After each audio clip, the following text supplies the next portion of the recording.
నమస్తే, నేను Priyanka. Welcome to even TV news. వివరాల్లోకి వెళ్తే నెల్లూరు జిల్లాలో చోటు చేసుకున్న వైఎస్ఆర్సీపీ కార్యకర్త ఆత్మహత్య యత్నం తీవ్ర కలకలం రేపుతోంది. వెంకటాచలం మండలానికి చెందిన గురువయ్యను స్థానిక సీఐ సుబ్బారావు భార్య సమక్షంలోనే అసభ్యకరమైన మాటలతో హింసించారని ఆరోపణలు వెలువెత్తాయి. ఈ ఘటనతో తీవ్ర మనోవేదకు గురైన గురువయ్య ఆత్మహత్య యత్నానికి పాల్పడ్డాడని కుటుంబ సభ్యులు చెబుతున్నారు.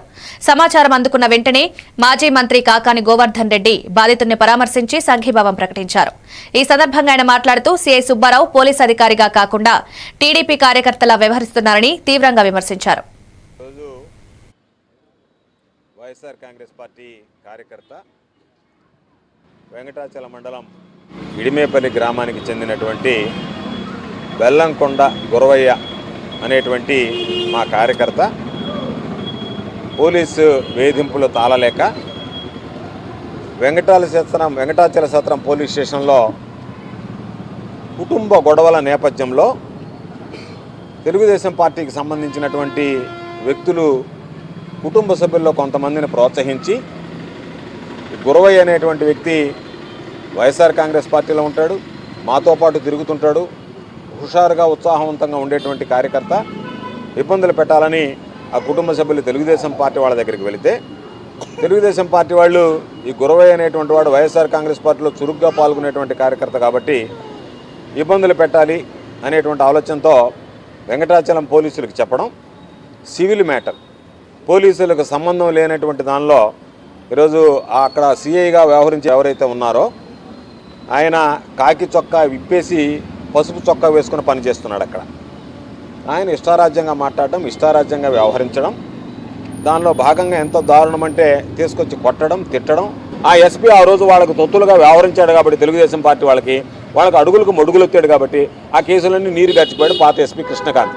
ఈరోజు వచ్చినటువంటి ఎస్పీ గారు కాస్త ధైర్యంగా తీసుకోవాలి, ముందుకు వెళ్ళాలన్నటువంటి ఆలోచన చేసినా ఆ పాత వాసన ఇంకా పోయేటువంటి పరిస్థితి లేదు. ఆ పాత వాసన కొనసాగుతుంది కాబట్టి తప్పనిసరిగా ఎస్పీ గారిని మీరు కఠిన చర్యలు తీసుకొని ఈ జిల్లాలో శాంతి భద్రతలను కాపాడండి. ప్రైవేటు కేసుల ద్వారా అయినా సరే ఎవరైతే అకారణంగా ఆ కుటుంబాలను కొట్టి తిట్టారో వాళ్ళందరి మీద చర్యలు తీసుకునే దాంతో పాటు తప్పనిసరిగా ఆ కుటుంబానికి అన్ని విధాలా అండగా నిలుస్తాము. నెల్లూరు జిల్లా తోటపల్లి గూడూరు మండలం ముంగలదొరువు గ్రామంలో తాగునీటి సమస్యకు పరిష్కారంగా వీపీఆర్ ఫౌండేషన్ ఆధ్వర్యంలో ఏర్పాటు చేసిన వీపీఆర్ అమృతధార వాటర్ ప్లాంట్ ను ఘనంగా ప్రారంభించారు. గ్రామ ప్రజలకు స్వచ్ఛమైన తాగునీరు అందించడమే ప్రధాన లక్ష్యంగా ఈ ప్లాంట్ ని ఏర్పాటు చేసినట్లు నేతలు తెలిపారు. ఈ కార్యక్రమంలో MP Vemireddy Prabhakar Reddy, Sarvepalli MLA Somireddy Chandramohan Reddy, TDP జిల్లా అధ్యక్షుడు బీద రవిచంద్ర పాల్గొన్నారు. గ్రామాల్లో తాగునీటి కొరత వల్ల ప్రజలు ఎదుర్కొంటున్న ఇబ్బందులను దృష్టిలో పెట్టుకుని ఈ ప్లాన్ ను అందుబాటులోకి తీసుకొచ్చామన్నారు. స్వచ్ఛమైన నీరు అందితే ఆరోగ్య సమస్యలు గణనీయంగా తగ్గుతాయన్నారు. గ్రామీణ ప్రాంతాల్లో ఇలాంటి ప్రాజెక్టులు మరింత విస్తరించాల్సిన అవసరం ఉందన్నారు.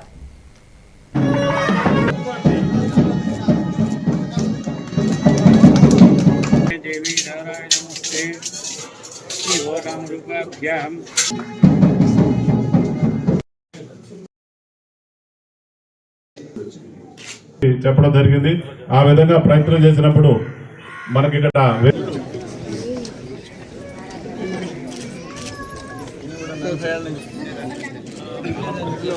ఓకే సార్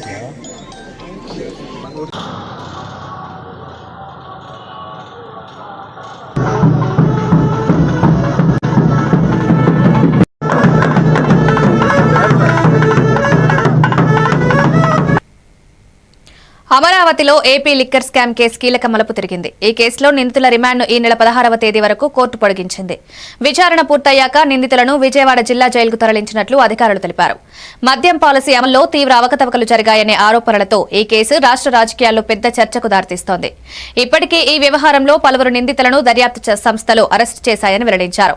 లిక్కర్ స్కామ్ ద్వారా ప్రభుత్వ ఖజానాకు భారీ నష్టం వాటిల్లిందనే ఆరోపణలు రాజకీయ వర్గాల్లో దుమారం రేపుతున్నాయి.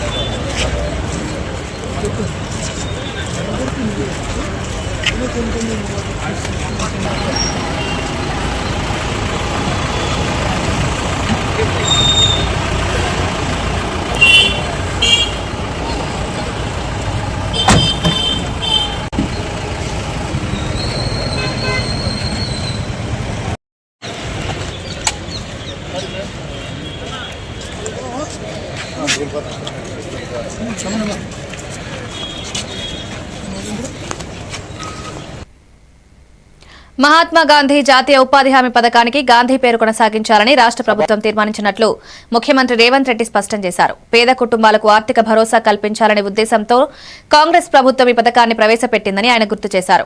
తెలంగాణ రాష్ట్రంలో ఉపాధి హామీ పథకం ద్వారా దాదాపు 90% ఎస్సీ కుటుంబాలకు లబ్ధి చేకూరుతోందన్నారు. గ్రామీణ ప్రాంతాల్లో ఉపాధి అవకాశాలు పెంచడంలో ఈ పథకం కీలక పాత్ర పోషిస్తోందన్నారు. వీబీజీ రామ్జీ చట్టం పేద ప్రజలకు వ్యతిరేకమని, కొత్త చట్టం అమలుతో మహిళా కూలీలు తీవ్రంగా నష్టపోతున్నారని పేర్కొన్నారు. నాయకుడిగా ఈ సభలో తీర్మానం ప్రవేశపెట్టి ఏకగ్రీవంగా ఆమోదించడం ద్వారా కేంద్ర ప్రభుత్వానికి తెలంగాణ రాష్ట్ర ప్రభుత్వము వస్తున్న చట్టానికి వ్యతిరేకంగా ఉన్నాము అని సమాచారాన్ని అందించాలనే ఉద్దేశంతో ఈ సభా తీర్మానాన్ని ప్రవేశపెడుతున్న అధ్యక్ష. గ్రామీణ ప్రాంత పేదలకు ఉపాధి కల్పించి పేద కుటుంబాలకు ఆర్థిక భరోసాను అందించేందుకు డాక్టర్ మన్మోహన్ సింగ్ నేతృత్వంలోని యూపీఏ ప్రభుత్వం శ్రీమతి సోనియా గాంధీ గారు యూపీఏ చైర్పర్సన్గా 2005లో మహాత్మా గాంధీ జాతీయ గ్రామీణ ఉపాధి హామీ పథకం అమల్లోకి తీసుకుని పేదరికం, నైపుణ్యంలోని శ్రామిక వర్గాల దోపిడీ, స్త్రీ పురుషుల మధ్య వేతన అసమానతలను తగ్గించి అన్ని వర్గాల అభివృద్ధికి తెచ్చిన ఈ చట్టం 2006 ఫిబ్రవరి 2 నుంచి అమలులోకి వచ్చింది. ప్రతి గ్రామీణ కుటుంబానికి సంవత్సరానికి కనీసం 100 రోజుల ఉపాధి కల్పించి కనీస వేతనం అందించే గ్యారంటీ ఈ చట్టం యొక్క ప్రధాన లక్ష్యం. గత 20 సంవత్సరాలుగా ఈ పథకం ద్వారా మన రాష్ట్రంలో లబ్ధి పొందిన వారు సుమారు 90% ఎస్సీలు, ఎస్టీలు, బీసీలు ఉన్నారు అధ్యక్ష. వీరిలో 62% మహిళలు లబ్ధి పొందారు. దళితులు, గిరిజనులు, దివ్యాంగులు, అత్యంత వెనుకబడిన తెగలకు చెందిన ఆదివాసీలు, చెంచులు, పేద వర్గాలే ఎక్కువగా ఈ పథకంలో ప్రయోజనం చెందడం జరిగింది అధ్యక్ష. పేదల హక్కులను దెబ్బతీసేలా ఉంది. ఈ పథకంపై ప్రధానంగా ఆధారపడ్డ గ్రామీణ ప్రాంత మహిళలు, బలహీన వర్గాల ఉపాధి హామీ లేకుండా పాలమూరు జిల్లా ప్రాజెక్టులపై కేసీఆర్ చేసిన వ్యాఖ్యలపై మంత్రి జూపల్లి కృష్ణారావు తీవ్రంగా స్పందించారు. బయట యుద్దం చేస్తారని చెప్పడం కాకుండా అసెంబ్లీకి వచ్చి చర్చించాలంటూ ముఖ్యమంత్రి రేవంత్ రెడ్డి ఆహ్వానించారని ఆయన గుర్తు చేశారు. అలాంటి అవకాశాన్ని వదిలేసి మైక్ కట్ చేశారంటూ వాకౌట్ చేయడం సరికాదని విమర్శించారు. పాలమూరు ప్రాజెక్టుల విషయంలో ప్రభుత్వం స్పష్టమైన విధానంతో ముందుకు వెళ్తోందన్నారు. నీటి వనరులు, సాగు ప్రయోజనాల విషయంలో ప్రజల అవసరాలే ప్రభుత్వ ప్రాధాన్యమన్నారు. ప్రాజెక్టుల పురోగతి, నిధుల కేటాయింపులపై అసెంబ్లీ వేదికగా సూటిగా చర్చించేందుకు ప్రభుత్వం సిద్ధంగా ఉందన్నారు. ఏదైతే గడచిన వారం రోజుల క్రితం కేసీఆర్ గారు కృష్ణా జలాలపైన, పాలమూరు జిల్లా ప్రాజెక్టులపైన ఈ కాంగ్రెస్ ప్రభుత్వం, రేవంత్ రెడ్డి గారి ప్రభుత్వం తీరని అన్యాయం ద్రోహం చేసింది అనే పద్ధతిలో మాట్లాడి తోలు తీస్తానని మాట్లాడి, దానిపైన గౌరవ ముఖ్యమంత్రి గారు వెంటనే స్పందించి ఈరోజు జరిగినటువంటి చర్చలో భాగంగా ఏది మూసీ ప్రక్షాళనకు సంబంధించి, మూసీ రివర్ ప్రాజెక్ట్ సంబంధించినట్టు దానిపైన స్పీకర్ మైక్ ఇవ్వలేదని ఈ సెషన్ మొత్తం బైకాట్ చేస్తాను అంటే ఎక్కడైనా ఏమాత్రం పొంతన ఉందా? గడచిన 10 సంవత్సరాల కాలంలో ఆనాడు జానారెడ్డి గారు ప్రతిపక్ష నాయకుడిగా ఉన్నప్పుడు ప్రతిపక్ష నాయకునికే ఆనాటి స్పీకరు మల్సునాచారి గారు ఎన్నో సందర్భాలలో మైక్ ఇవ్వని పరిస్థితి ఉంది. అట్లాగే పోచారం గారు ఉన్నప్పుడు కూడా మరి ఎప్పుడు కూడా ఆనాటి ప్రతిపక్షం, కాంగ్రెస్ ప్రతిపక్షం ఎప్పుడు కూడా మొత్తం సెషన్ బహిష్కరించలేదే. ఎందుకు చేస్తూ ఉన్నారు ఇది అంటే స్పష్టంగా కళ్ళకు కనపడే విధంగా కొట్టొచ్చినట్టుగా కనపడుతూ ఉంది. కేవలం ఇలా అసలు వాస్తవం బయటపడుతుంది. చర్చలో మాట్లాడితే వాస్తవాలు బయటకు వస్తాయి. సాక్ష్యాలతో సహా మీ సంతకాలతోటి, మీ లెటర్లతోటి ఢిల్లీకి ఏం రాసిండ్రు, ఏమి ఇచ్చిండ్రు, నిధులేం ఖర్చు పెట్టిండ్రు, ఎవరికేం చేసిండ్రు, ఎంత దోపిడీ జరిగింది, ఇవన్నీ కూడా మొత్తం బండారం బయటపడుతుందని చెప్పనే శాసనసభకు రాకుండా తప్పించుకోవడం కోసం మాత్రమే ఈరోజు మీరు చేసిన డ్రామా స్పష్ట. కాంగ్రెస్ పార్టీలో క్రమశిక్షణకు అత్యంత ప్రాధాన్యమిస్తున్నామని ఎంపీ మల్లు రవి స్పష్టం చేశారు. పార్టీ క్రమశిక్షణ కమిటీ సమావేశంలో చాలా కాలంగా పెండింగ్ లో ఉన్న పలు కేసులపై విస్తృతంగా చర్చించామన్నారు.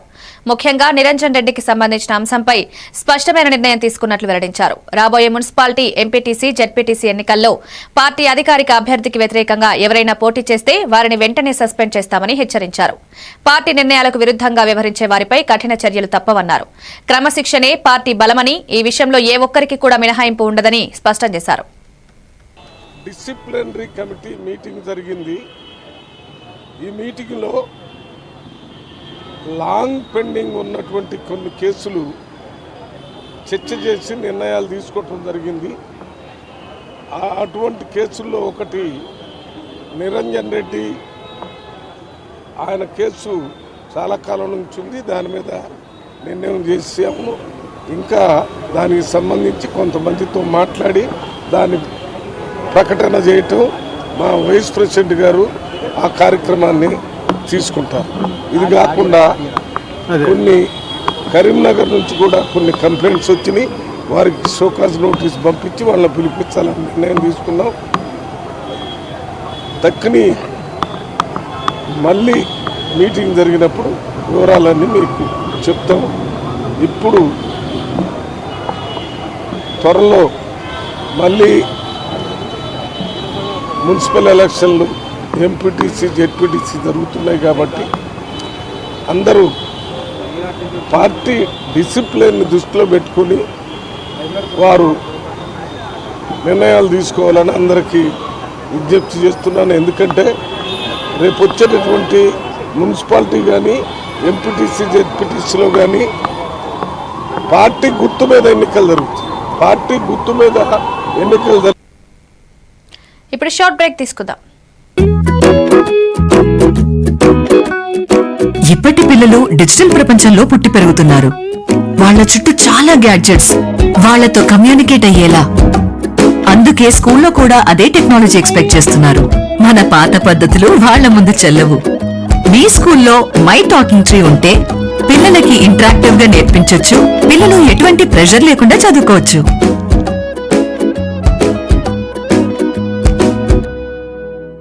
మీ బిజీ లైఫ్ లో పెద్ద పెద్ద న్యూస్ చదివే టైం లేదా? కాస్తంత రిలాక్స్ అవ్వడానికి, సరికొత్త సమాచారాన్ని తెలుసుకోవడానికి మీ చేతిలోకి వచ్చేసింది A1 ఫ్లాష్ న్యూస్ తెలుగు యాప్.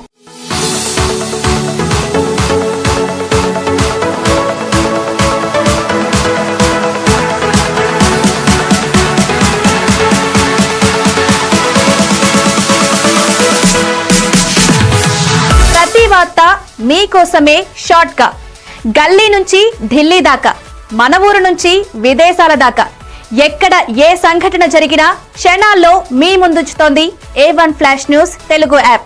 ఎంటర్టైన్మెంట్ నుంచి బిజినెస్ దాకా, ఆరోగ్యం నుంచి ఆధ్యాత్మికత దాకా, వింతలు విడ్డూరాల నుంచి వాస్తు రాశి ఫలాల దాకా షార్ట్ గా వీడియోలతో సమాచారాన్ని మీకందిస్తోంది A1 ఫ్లాష్ న్యూస్ తెలుగు యాప్. మరి ఇంకెందుకు ఆలస్యం? వెంటనే మీ మొబైల్ ప్లే స్టోర్ నుంచి అప్డేట్ వార్తల కోసం A1 ఫ్లాష్ న్యూస్ తెలుగు యాప్ ని డౌన్లోడ్ చేసుకోండి. సమస్త సమాచారాన్ని క్షణాల్లో తెలుసుకోండి. A1 flash news Telugu short news app నుంచి.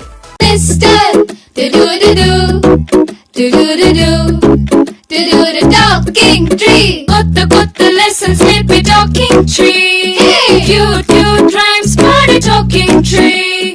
Stories చెప్పేడోడు మనకి నచ్చేడోడు. Learning అన్ని fun చేసే talking tree. Tree ని అడుగు నువ్వు అన్ని చెప్పి నీకు. Anytime, every time talking tree. My talking tree, your teacher from nature. మారుతున్న ఈ దునియాలా మీరు ఎప్పటికీ ముందుండాలంటే మీరందరూ నమ్మకమైన ఈ స్పీడ్ వార్తల కోసం చూస్తున్నారు కదా. ముచ్చట ఎట్లాంటిదైనా ముక్కుసూటిగా ఉంటది. చిన్న వార్తలను సరికొత్తగా మీ ఫోన్లకే అందిస్తది A1 ఫ్లాష్ న్యూస్ తెలుగు యాప్. ఇటు రాజకీయం, అటు వినోదం, జాతీయము, అంతర్జాతీయము, అటు ఆటలు, వ్యాపారం, టెక్నాలజీ, సాంప్రదాయం, కేటగిరీ ఏదైనా వివరంగా మీకు అందించే తెలుగు app A1 flash news short news తెలుగు యాప్. ఏ వార్త అయినా నిజము, స్పీడు, నిరంతరము.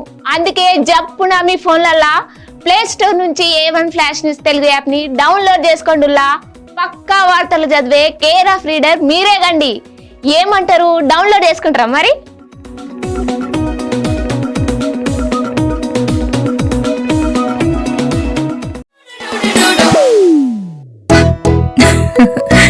మీరే చూస్తున్నారుగా, ఇదే మ్యాజిక్ మ్యాట్ చేసిన మ్యాజిక్. ఇప్పుడు నేను వీణ్ణి చదువుకో అంటలేదు. మ్యాజిక్ మ్యాట్ వల్ల వాడు ప్రతిరోజు కొత్త టాపిక్స్ నేర్చుకుంటున్నాడు. మ్యాజిక్ మ్యాట్ లో ఇంటరాక్షన్, ఎడ్యుకేషనల్ గేమ్స్ తో పాటు ప్లే బేస్డ్ లెర్నింగ్ అప్రోచ్ వల్ల పిల్లలు ఫిజికల్లీ యాక్టివ్ గా ఉంటారు. ప్లస్ వాళ్ళ మైండ్ బాడీ కోఆర్డినేషన్ కూడా ఇంప్రూవ్ అవుతుంది. Game time is learning time with magic mat. రాష్ట్రంలో రోజు రోజుకు పెరుగుతున్న రోడ్డు ప్రమాదాలపై శాసనమండలి చైర్మన్ గుత్తా సుఖేందర్ రెడ్డి తీవ్ర వ్యాఖ్యలు చేశారు. రహదారులు భద్రతా విషయంలో ఆర్ఎండ్బీ రవాణా శాఖల నిర్లక్ష్యమే ప్రమాదాలకు ప్రధాన కారణమని స్పష్టం చేశారు. రోడ్లపై గుంతలు ఉండడం, సరైన మరమ్మతులు చేపట్టకపోవడం వల్ల వాహనదారులు తీవ్ర ఇబ్బందులు ఎదుర్కొంటున్నారన్నారు. ముఖ్యంగా ఆర్టీసీ బస్సులను అడ్డంగా నిలిపివేయడం వంటి చర్యల వల్ల అనేక ప్రమాదాలు జరుగుతున్నాయని విమర్శించారు. రోడ్ల నిర్వహణ సరిగా లేకపోవడం వల్ల ప్రజల ప్రాణాలు ప్రమాదంలో పడుతున్నాయని ఆందోళన వ్యక్తం చేశారు. ఈ పరిస్థితిపై సంబంధిత శాఖలు బాధ్యతగా స్పందించాలని సూచించారు. రహదారి భద్రత విషయంలో అన్ని శాఖలు సమన్వయంతో పనిచేయాలన్నారు. నాయి కూడా 2-3 సలహాలు వినండి. తర్వాత చాలా వెహికల్స్ ఇల్లీగల్గా నడి రోడ్డు మీద ఆపేస్తున్నారు. దాంట్లో మీ ఆర్టీసీ బస్సులు ఉన్నాయి, లారీలు ఉన్నాయి. ఆగి ఉన్న లారీకే గుద్దుకొని చచ్చిపోయిన వాళ్ళే ఎక్కువ. ఆగి ఉన్న బస్సులను గుద్దుకుని చనిపోయిన వాళ్ళ సంఖ్య ఎక్కువ. మీరు సైరన్స్, ప్లేట్స్, సైరన్ అయితే ఎవరు రోడ్డు పెట్టుకుంటుండో ఎవరికి అర్థమైతే లేదు. ఎవరు ఇష్టానుసారం వాళ్ళు పెడుతున్నారు కార్లకు. చెప్తాం మీ ఆర్టీఓలు, మీ వెహికల్ ఇన్స్పెక్టర్ల డ్యూటీ కూడా అది. తర్వాత నెంబర్ ప్లేట్స్ మీద వాడు ఎమ్మెల్యే రాసుకుంటాడు, పోలీస్ కమిషనర్ రాసుకున్నా ఎవడు వాడికి దిక్కు లేదు. విన్నారా? అందుకనే మీ డిపార్ట్మెంట్ చేయాల్సిన దాంట్లో కూడా మీరు ఎప్పుడు రోడ్ల మీద ఇన్స్పెక్షన్ చేస్తుంటారు కదా మీ వెహికల్ ఇన్స్పెక్టర్స్, అవి ఎందుకు పట్టించుకోవట్లేదు? దాన్ని కూడా పట్టించుకోమని మీరు దయచేసి పోలీస్, ఆర్ఎండ్బి అండ్ ట్రాన్స్పోర్ట్ మీ ముగ్గురు కోఆర్డినేషన్తో గనక మీరు నడిపితే ఈ యాక్సిడెంట్లు తక్కువైతాయి, ఇల్లీగల్గా ఇవి తక్కువైతాయి. తర్వాత మల్కాపూర్ ఫిట్నెస్ సెంటర్ మీరు నేను కలిసి విజిట్ చేసినాం. ఇంతవరకు మళ్ళీ అది ప్లాన్లో రాలేదు, వర్కౌట్ కావట్లేదు. కేంద్ర ప్రభుత్వం 6-7 కోట్లు ఇచ్చి అప్పుడు తయారు చేసి కూడా మెయిన్ రోడ్డు మీద పెట్టొచ్చు.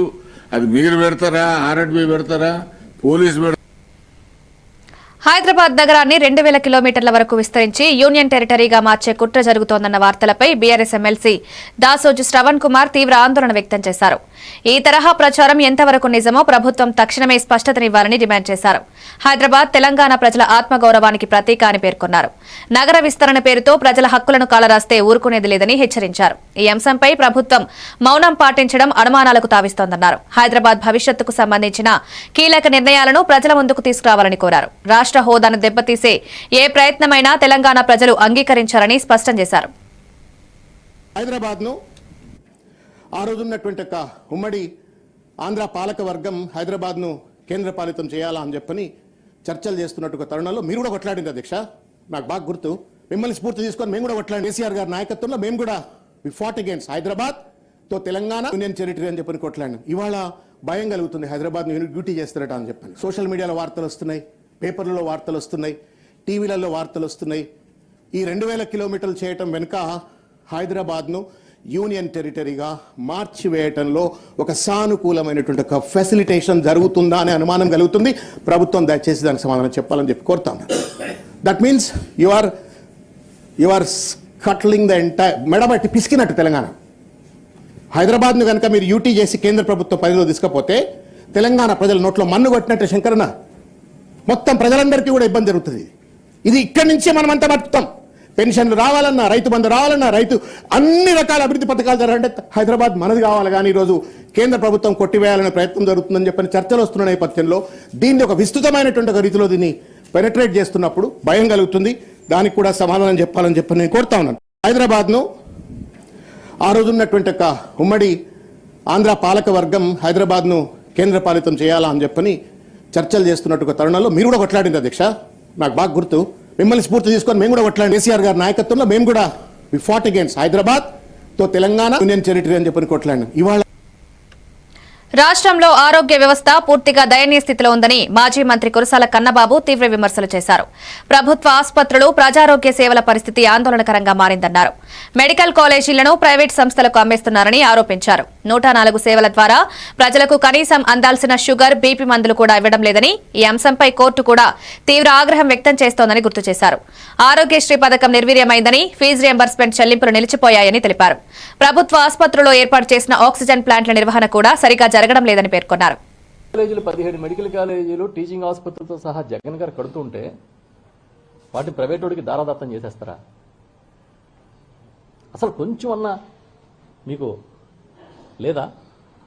ఇంతకుముందు వైఎస్ఆర్ క్లినిక్ల్లో 104లోనూ షుగర్కి, బీపీకి మందులు ఇచ్చేవారు. ఇప్పుడు ఇవాళ కూడా అవి కూడా ఇచ్చే పరిస్థితి లేదని పొద్దున్న ఎవరో చెప్తున్నారు నాకు. మరి ఏంటి, మీరు ఏం చేస్తున్నారు? ఈ 2,93,000 కోట్లు ఏం చేశారు స్వామి? చెప్పండి. మందులు ఎవరు? ఆరోగ్యశ్రీ లేపేశారు. ఫీజు రింబర్స్మెంట్ ఇవ్వరు. ఒక ట్యాబ్ లేదు. ఏమిచ్చారు? ఇవాళ హైకోర్టు నేను చూసా మన పేపర్లో, ఇవాళ కోర్టు చాలా తీవ్రమైన ఆక్షేపణ, ఆగ్రహం చెప్పిందని. దేని మీద? హాస్టళ్ల పనితీరు మీద, నిర్వహణ మీద. మంచినీళ్లు కూడా ఇవ్వలేని దుస్థితికి మీరు హాస్టల్ దిగజార్చేశారని మాట్లాడిందని. 3,000 హాస్టల్ పర్యవేక్షణ చేయలేకపోతారా? మీకు చేత కావట్లేదా అని అడిగిందని కోర్టు. న్యాయమూర్తులు ఆవేదన చెందారని. మీకు తెలుసా, కురుపాం దగ్గర ఒక హాస్టల్లో తాగునీరు ఇవ్వకపోవడం వల్ల సుమారు 250 మంది కామెర్లో వాతన పడి పిల్లలు, అందులో 2 పిల్లలు చనిపోతే, గిరిజన బాలికలు. కనీసం స్పందన లేదు ఈ గవర్నమెంట్కి. మా నాయకుడు జగన్మోహన్ రెడ్డి గారు వెళ్ళి ఆసుపత్రిలో వాళ్ళందరినీ పరామర్శించారు. వీడియో చూశాను, ఆఫీసర్లోనే మంత్రి గారు సమీక్షించిన వీడియో. ఇంకా లోతుకెళ్తే అసలు మన టైం చాలదు మాట్లాడుకోవాలంటే. ముఖ్యమంత్రి ఎవరిని వ్యక్తిగతంగా విమర్శించలేదని ప్రభుత్వ విప్ ఆది శ్రీనివాస్ స్పష్టం చేశారు.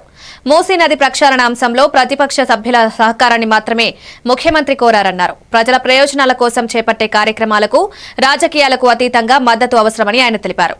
హరీష్ రావు మూసీ ప్రక్షాళనకు అనుకూలమా, వ్యతిరేకమా అన్న విషయాన్ని స్పష్టంగా చెప్పకుండా వ్యక్తిగత విమర్శలు చేయడం సరికాదని వ్యాఖ్యానించారు. అసెంబ్లీ వేదికను రాజకీయ ఆరోపణలకు కాకుండా ప్రజా సమస్యల పరిష్కారానికి వినియోగించాలన్నారు.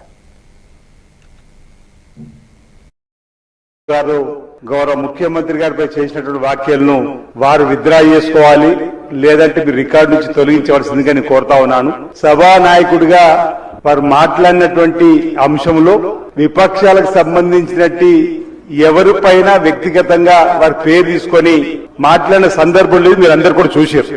మూసీ నది ప్రక్షాళనలో ఆ పార్టీ శాసనసభ్యుల సహకారం అందించే విధంగా మాట్లాడుతున్న అంశాన్ని చెప్పి సహకరించవలసిందిగా చెప్పినటువంటి సందర్భం మనం చూసినాం తప్ప వారిపైన వేసుకొని, అంటే వారు మూసీ నదికి వ్యతిరేకమనే చెప్పవలసింది పోయి వారు గౌరవ ముఖ్యమంత్రి రేవంత్ రెడ్డి గారి పైన వ్యక్తిగతంగా విమర్శలు చేయడాన్ని, అంటే ఇప్పుడే చూసిన ఈ సభలో, అంటే వారు హరీష్ రావు గారు పదే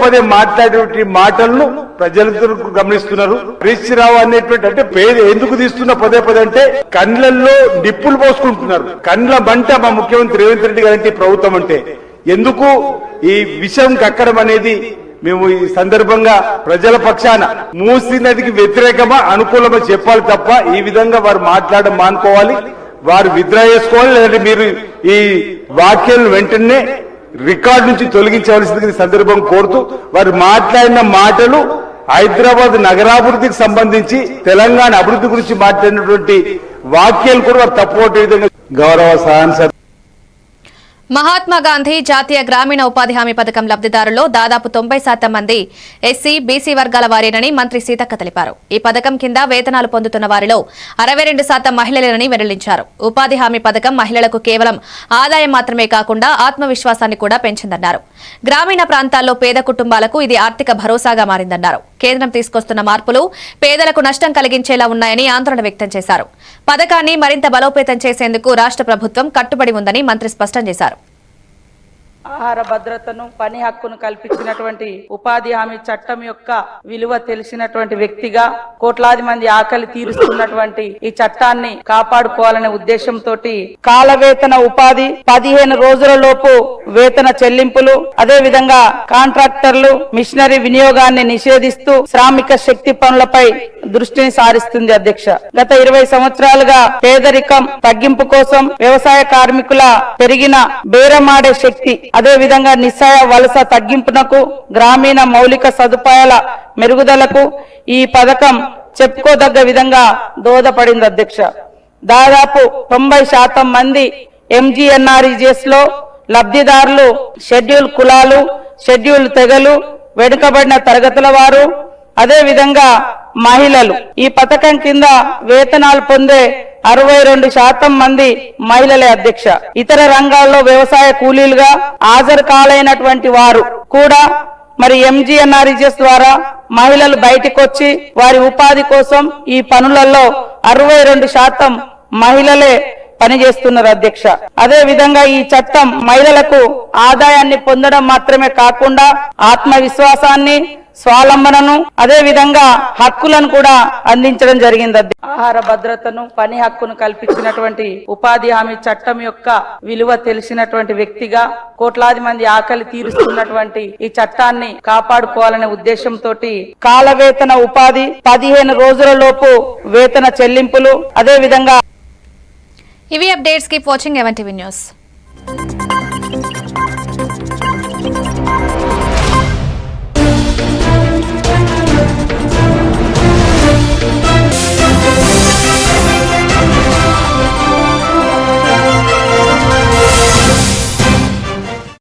వర్కర్స్ 54,000 మంది ఉన్నారు.